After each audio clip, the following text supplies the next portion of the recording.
right, so in this example, we have in a regional golf championship, Stephen plays 4 rounds.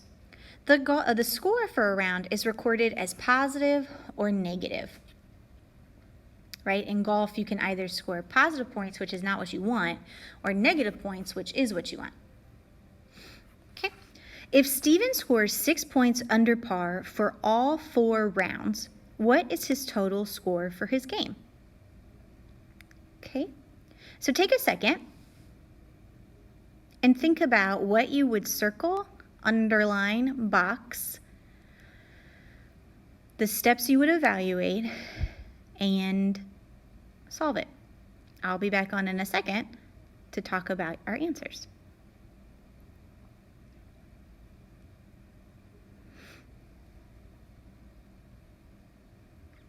Okay, so if I'm thinking about this question, I have this cubes.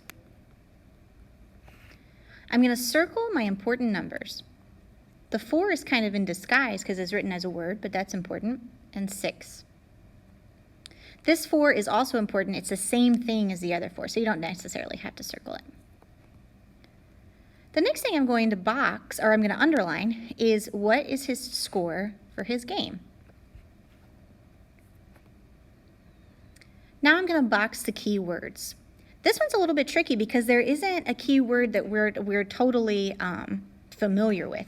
I see total here, but total can be all kinds of different things. But I also see all 4 rounds. So if I think about those things together, all 4 rounds, if he scores 6 points under par for all 4 rounds, that's also saying the same thing as each round. And each, just like per, is a multiplication or division. Now, I could be confused about it and I could draw a picture. So let's say this is my first round and he gets -6. His second round and he gets -6. His third round and he gets -6. And his fourth round, he gets -6. Well, here I'm adding -6 4 times, right? So this is a multiplication problem. So now I'm going to solve, and I do -6 times 4, and I get -24. If we're talking about golf, then our answer, our full answer for our word problem is going to be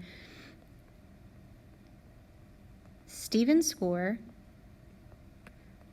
is -24 strokes.